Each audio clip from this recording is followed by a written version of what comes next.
Hello everyone, आज हम पढ़ेंगे सारणी डिटर्मिनेंट्स और ये सारणी का तीसरा व अंतिम भाग है। इससे पहले दो वीडियो ऑलरेडी आ चुका है, पार्ट 1 और पार्ट 2 का। पहले आप उसे देखिए, समझिए, उसके बाद ये थर्ड पार्ट आपको समझ में आएगा। फर्स्ट पार्ट में हमने देखा था कि सारणी किसे कहते हैं या सारणी का अर्थ क्या है, और साथ ही हमने देखा था कि सारणी को हल करने की कौन कौन सी विधियां हैं। जबकि सेकंड पार्ट में हमने देखा कि सारणी की कौन कौन सी गुण या विशेषताएं है। ठीक है, अब हम देखेंगे थर्ड पार्ट में कुछ क्वेश्चन सॉल्व करके, ताकि आपको बहुत अच्छे से सारणी समझ में आ जाए। ठीक, चलिए सबसे पहले लेते हैं उदाहरण नंबर 1। बहुत सिंपल सा क्वेश्चन है। If a is equal to, first row में दिया जा रहा है 4 - 6, सेकेंड रो में दिया है -2 और x इज इक्वल टू 20। ठीक है, एक बार फिर से देखिए क्वेश्चन। a का वैल्यू या सारणी a का जो मान दिया है, फर्स्ट रो 4 - 6, सेकेंड रो -2 और x है, और इसका जो आंसर है वो टोटल किसके बराबर है? 20 के बराबर है। ठीक है, और आपको पता है यदि 2 रो और 2 कॉलम में क्वेश्चन दिया जा रहा है तो सिर्फ आपको क्रॉस मल्टीप्लाई करना होता है, साइन को ध्यान में रखते हुए। ठीक, चलिए फिर सॉल्यूशन तैयार करते हैं इसका, कैसे सॉल्व करेंगे। तो आप मल्टीप्लाई करेंगे, तो मल्टीप्लाई करते समय चूंकि ये C11 कहलाता है, ये C12 है, first row first column and first row second column, ये इसको इंडिकेट करता है, ये आपका रो को और ये कॉलम को। ठीक, तो आपके पास 4 है जो C11 के लिए है, और 11 के लिए मैंने रूल्स बताया था 1 + 1 इज इक्वल टू 2। यदि इवन नंबर आ रहा है 2, 4, 6, 8 ऐसे नंबर आ रहा है, तो जो साइन यहां पर है वही साइन आप देते हैं, और अगर ऑड नंबर आ रहा है उसके अपोजिट, तो यहां पर क्या हो जाएगा? प्लस साइन ही रहेगा। तो 4 इंटू एक्स हुआ, क्रॉस मल्टीप्लाई करने से 4 का मल्टीप्लाई x से हो जाएगा, माइनस किसके लगेंगे? ये 12 है, ऑड नंबर होने पे साइन बदलेगा, तो ये क्या हो जाएगा? माइनस, और ब्रैकेट के अंदर आप देखो, आप चाहें तो माइनस माइनस डायरेक्ट प्लस कर सकते हैं तो भी चलेगा, तो ये माइनस प्लस में आ जाएगा। ठीक, तो ये प्लस कर दीजिएगा, फिर 6 इंटू -2 इसका मल्टीप्लाई हो जाएगा इज इक्वल टू 20। ठीक है, अब क्या करेंगे? तो 4 into X is equal to 4x, plus बाहर है, बाहर ही रहने दीजिए, और अंदर के नंबर को आप मल्टीप्लाई करेंगे तो -12 हो जाएगा। ठीक है, इज इक्वल टू 20। अब ब्रैकेट को ओपन करें तो क्या होगा? 4x माइनस प्लस माइनस हो जाएगा 12 इज इक्वल टू 20। अब चूंकि x की वैल्यू फाइंड करना है, तो आप जो जो वैल्यू पता है उसको एक तरफ ट्रांसपोज कर लीजिए, यानी 4x is equal to 20 plus 12 हो जाएगा। इसको हम ट्रांसपोज कर रहे हैं, पक्षांतर कर रहे हैं। ठीक, अब क्या होगा? 4x इज इक्वल टू 32, इन दोनों को प्लस करने से कितना आएगा? 32, तो x is equal to 32/4 is equal to 8। 4 से डिवाइड करेंगे 8 टाइम्स आ जाएगा, तो x इज इक्वल टू 8 आपका आंसर होगा। यानी कि यहां पर x का मान क्या होगा? 8, और 8 रख करके आप सॉल्व करेंगे तो आपका फाइनल आंसर जो आएगा वो होगा 20। ठीक है, चलिए अब लेते हैं इसी तरह के और एक एग्जांपल, उदाहरण नंबर 2, एग्जांपल नंबर 2। और मान लीजिए इसमें दिया जा रहा है प्रूफ करना है, प्रूफ दैट, हिंदी में कहते हैं सिद्ध करो। ठीक है, और दिया जा रहा है आपको 2a - a 5c and c। एक बार क्वेश्चन फिर से देखिए, 2a - a 5c और c, और इसको जब सॉल्व करेंगे तो आपके पास आंसर आएगा 7ac। ठीक, चलिए अब इसको सॉल्व करके देखते हैं क्या ये प्रूफ होता है, ये हमारा आंसर आता है कि नहीं आता है। जैसे यहां पर क्रॉस मल्टीप्लाई किए थे उसी तरह से यहां पर भी क्रॉस मल्टीप्लाई करना है। चलिए 2a इंटू सी हो गया आपके पास, 2a इंटू सी माइनस ब्रैकेट के अंदर माइनस a इंटू 5c। अब ये माइनस जो लगा C12 थे जैसे यहां पर लगा रहे थे, ठीक। चलिए अब ये हुआ 2ac मल्टीप्लाई करने से 2a का मल्टीप्लाई c से करेंगे क्या होगा 2ac, और ये माइनस बाहर ही रहने दीजिए, अंदर का जो डिजिट्स है उसको हम मल्टीप्लाई करते हैं तो ये हो जाएगा 5c into minus a is equal to minus 5ac, ठीक है। तो ये फाइनली जब माइनस माइनस का मल्टीप्लाई करेंगे तो 2ac प्लस 5ac होगा। अब इन दोनों को जोड़ेंगे तो 7ac आपको मिलेगा और ये हुआ आपका प्रूफ, ठीक है। प्रूफ हो गया, जो आपको कैलकुलेट करने के लिए कहा गया है वही आंसर आपको इसमें मिला है। चलिए अब देखते हैं उदाहरण नंबर 3। अब मैं थोड़ा सा बड़ा क्वेश्चन लेता हूं जो 3 रो और 3 कॉलम्स में होंगे। एग्जांपल नंबर 3, और ये आपके बुक के ही क्वेश्चंस हैं कि जो क्वेश्चन दिया जा रहा है वो डॉक्टर करीम और डॉक्टर अग्रवाल की बुक से है। क्वेश्चन है 259 फर्स्ट रो में, सेकंड रो में है 321 और थर्ड रो में है 111, ठीक है। अब यहां पर एक क्वेश्चन 3 रो 3 कॉलम्स में दिया हुआ है और बस आपको हल करना है। सरल कीजिए लिखा है, सपोज सरल कीजिए बता दिया, ठीक। कुछ नहीं बता रहा है कि कौन सी विधि से हल करना है आपको। आपके पास 2 विधि है, लाप्लास मेथड और सारस मेथड, बट क्वेश्चन में कुछ भी दिया नहीं है कि किस मेथड से आपको सॉल्व करना है। तो हम दोनों मेथड को लेकर के चलते हैं। पहले हम सॉल्व करते हैं लाप्लास विधि से, लाप्लास मेथड से, ठीक है। लाप्लास मेथड बहुत सिंपल सा है। Mod of a is equal to, first row को हम सॉल्व कर रहे हैं, C11 के लिए है वैसे ही कैरी कर दीजिए। अब मैं इसको एक बार और लिख करके आपको समझाता हूं कि क्या करना है। ये क्वेश्चन आपके पास है, ये बनाना नहीं है, मैं सिर्फ समझाने के लिए लिख रहा हूं इसको। 321 111, ये एक बार मैंने लिख दिया, फिर रिपीट कर देता हूं इसको मैं ताकि पूरे क्वेश्चन को सॉल्व करने के काम आ जाए, और एक बार रिपीट कर लेते हैं, यानी 3 बार इसको हम लिखते हैं, क्योंकि फर्स्ट रो में 3 डिजिट्स है, 3 टाइम्स हमको रिक्वायर्ड होगा। 2 के लिए मैं चलता हूं, ये C11 first row first column है, तो फर्स्ट रो फर्स्ट कॉलम को मैं हटा देता हूं, बचा क्या 2 1 1 1, ठीक। क्लियर हो गया ये। हम क्या कर रहे हैं, 2 को कैरी किया मैंने, फर्स्ट रो फर्स्ट कॉलम हटाया, बचा क्या वो नंबर मैंने यहां पे शो किया। अब आते हैं 5, सेकंड डिजिट्स क्या है फर्स्ट रो का 5 यानी कि C12 first row second column की बात कर रहे हैं। तो फर्स्ट रो सेकंड कॉलम यानी कि 1 + 2 = 3 हो रहा है, तो यहां जो साइन है उसका अपोजिट साइन लगेगा यानी कि माइनस, तो -5 को कैरी कर दीजिए। अब चूंकि फर्स्ट रो और सेकंड कॉलम की बात कर रहे हैं तो फर्स्ट रो सेकंड कॉलम को हटा दीजिए। आपके पास क्या बचा 3 1 1 1, ठीक है। क्लियर है ये।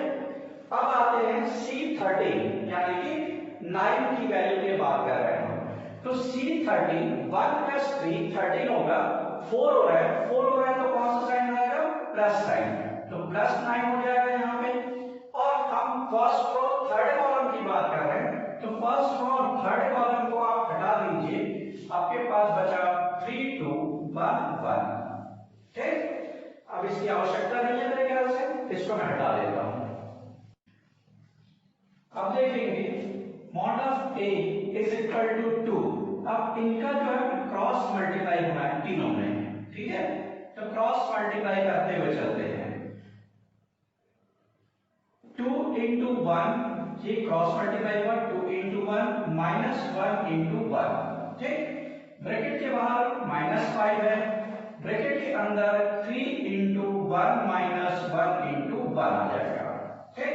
ये 3 into 1 1 into 1 प्लस 9, और फिर ब्रैकेट के अंदर आप लेंगे 3 into 1 minus 2 into 1, या फिर हम इसको लिखिए 2,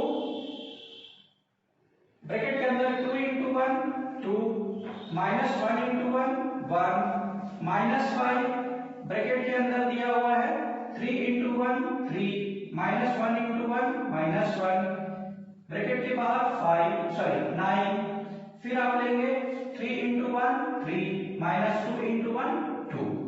अब इसको सॉल्व कर लेते हैं, क्या होगा, 2 ब्रैकेट के अंदर 1 आ जाएगा, 2 minus 1 is equal to 1, -5 बाहर है, अंदर दिया हुआ है 3 minus 1, तो आपके पास बैलेंस बचेगा 2, प्लस 9 बाहर है, रहने दीजिए, 3 minus 2 is equal to plus 1 आ जाएगा।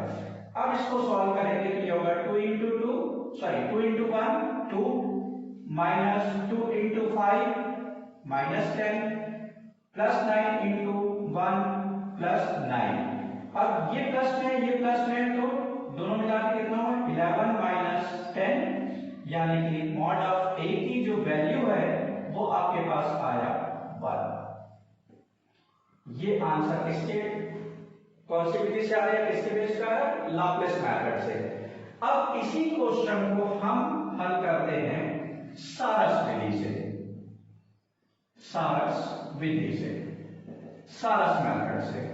तो सारस मेथड में करते क्या है, कुछ नहीं, जो क्वेश्चन है पहले उसी को लिख लेते हैं हम। 2 3 1 first column, 5 2 1 second column, 9 1 1 third column. ये 3 कॉलम आपके पास जो क्वेश्चन में था वो है। आप इसमें फर्स्ट वाला कॉलम और सेकंड वाला कॉलम को रिपीट कर लीजिए, यानी कि 2 3 1 5 2 1 को हम रिपीट करेंगे, ठीक है। क्यों, क्योंकि सारस का नियम ही है कि थोड़ा बड़ा करके आपको सॉल्व करना है। आप क्या करेंगे, 3 का ग्रुप बनाएंगे, ऊपर से नीचे की तरफ आते हुए 3 का ग्रुप बना लीजिए। तो आपके पास क्या आया, 2 into 2 into 1, ये पहला ग्रुप, ठीक है। 2 into 2 into 1, प्लस साइन लगाएंगे, दूसरा वाला लिखेंगे 5 into 1 into 1, ये दूसरा ग्रुप है, 5 into 1 into 1, प्लस तीसरा ग्रुप आप देखेंगे 9 into 3 into 1, ठीक।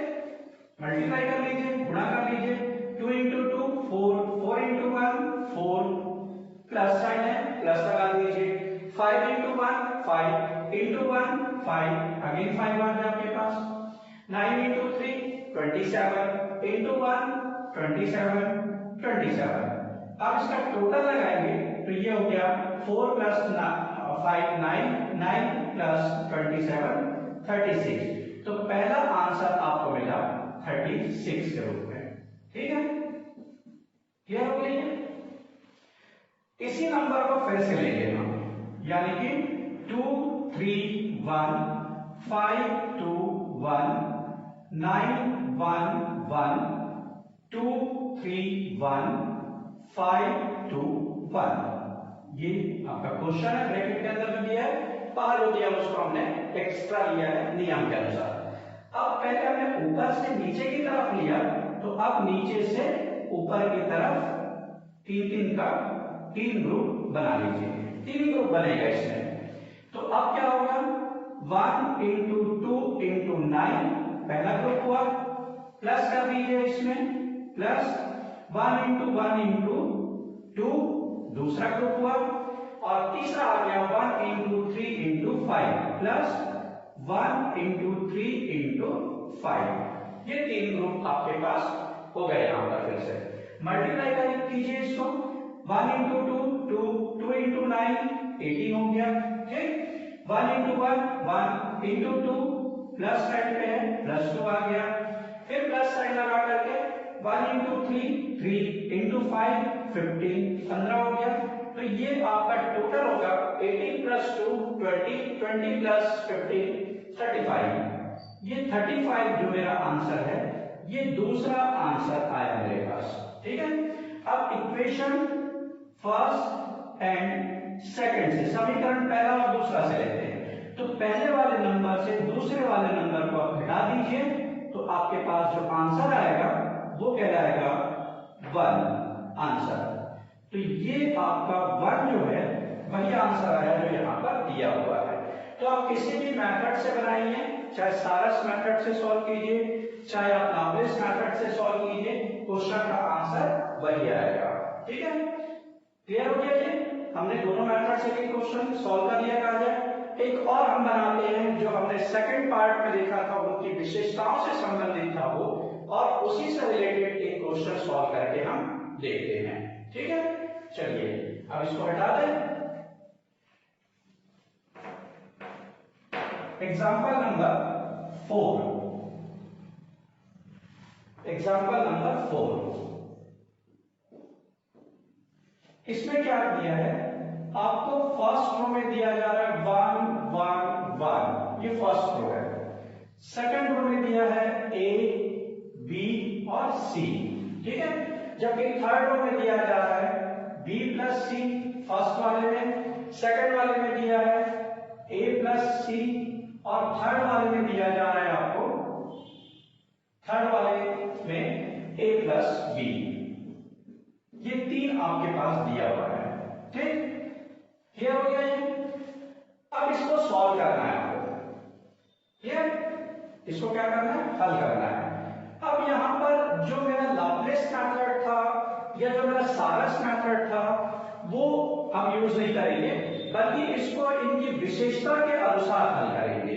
ठीक, जो विशेषता सेकंड वीडियो में मैंने बताया था, सेकंड पार्ट में मैंने बताया था, उसके हिसाब से।